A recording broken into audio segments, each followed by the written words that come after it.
Hello friends, I'm going to jump straight in today and share with you an incredibly important message for recovery, and that is that you cannot allow being scared to stop you.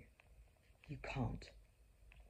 And the reason for that is that fear is an inherent part of an eating disorder, and the only way to get recovered is to go headfirst through it.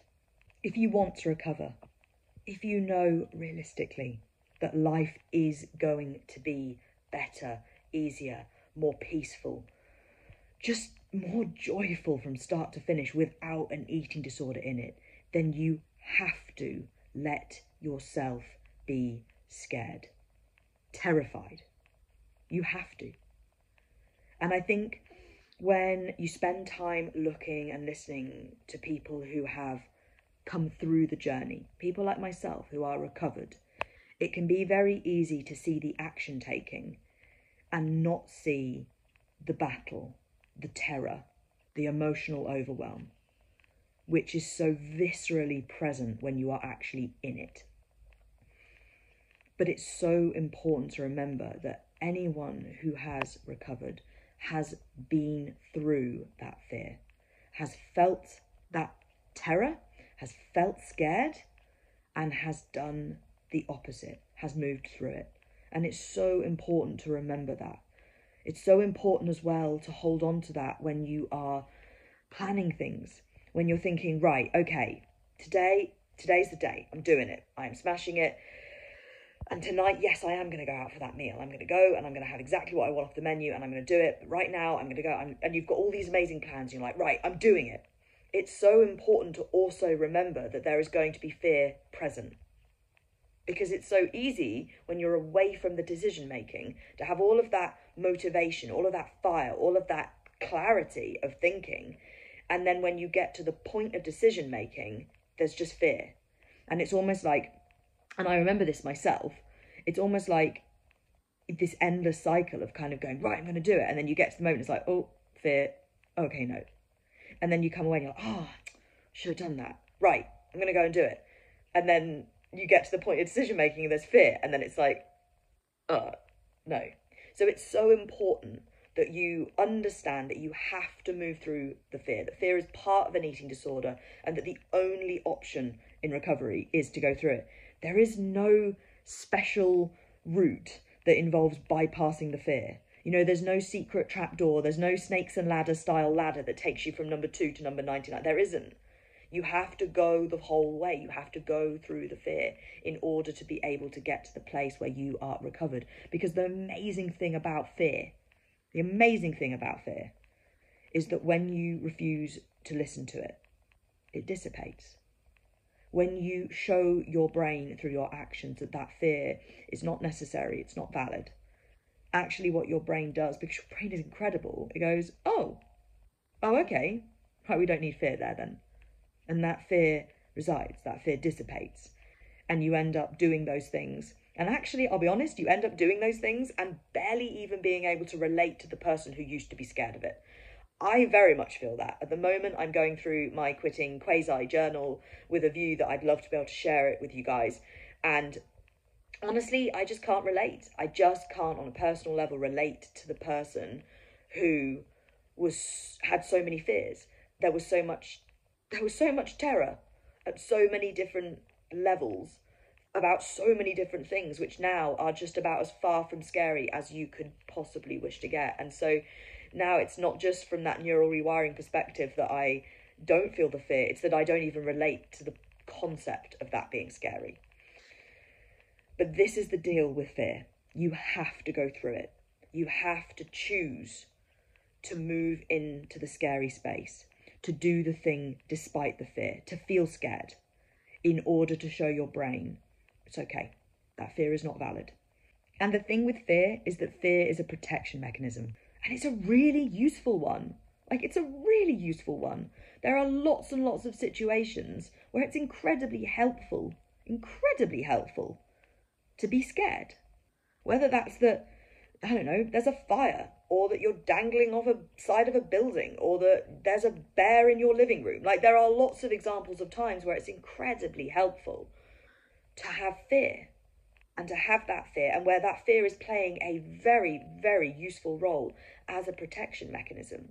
However, you have to remember that in the context of eating disorder recovery, that fear is a protection mechanism for the eating disorder. It's there to protect and promote your energy deficit, the eating disorder, and its neural network. That's what it's there for. And so you have to choose. And choose is such an important word here, because it is a choice. It absolutely is a choice, that in those moments you gather up all of this awareness, all of this identification, and then you take that with you to the point of decision making. And in that moment where the fear is intense, and that fear might be very literal, it might be very sort of cognitively clear, I am scared of this, or it might be vague. Like, at the end of the day, I know that for me in recovery, a lot of my fear was not cognitively clear. It wasn't packaged up in a neat little bundle of, I am scared of this thing. It wasn't. It was just this difficult to pin down, visceral resistance, this discomfort. It was fear, but it wasn't necessarily just packaged up all neatly as like, oh, you are scared of pizza. You are scared of doing this. It wasn't. It was very much this general just wave of resistance, discomfort, emotional overwhelm, and panic, basically, of, no, do the other thing, do the thing, just avoid the fear. And it's so, so important that you understand that in that moment, you use this awareness, this identification, to just take a step back, to just create a split second between you and the action, between your thoughts, your feelings, the fear, and then the action you take. To just take that moment to clock what's going on here, to know that this fear is protecting your eating disorder, and to then choose to do the opposite. Because no, you do not have control over the thoughts that come up, and you don't have control right now over the emotions that those thoughts create. But you do have control over two things. One, the attention that you pay to things. That's in your control. And two, so importantly, you have control over the actions that you choose to take. You are not a puppet on a string. You can feel that fear. You can step back, you can acknowledge it, and then you can choose to do the opposite, knowing that maybe short-term engaging in the behaviour that avoids the fear feels better, but in the long term that leaves you stuck with an eating disorder. And therefore, the long-term solution is to press into that fear. And yes, maybe that feels uncomfortable right now, but it's short-term shittiness for long-term freedom. And it is absolutely imperative, if you want to one day be free of your eating disorder, you have to choose to do the thing that is scary. And if not now, when? So use this awareness, use this reminder, and know that you can do incredible things when you choose to allow yourself to be scared whilst doing them. And remember, the fear is protecting your eating disorder. The you who chooses to do the opposite of what the eating disorder wants, the you who chooses to march headfirst into that fear and to sit in the discomfort that comes up as a consequence of that, that is the you who is choosing a future that is free of an eating disorder. And that is so, so worth fighting for. So go, take this message, and don't just listen and then scroll on to the next video and listen to more stuff. No, go and do.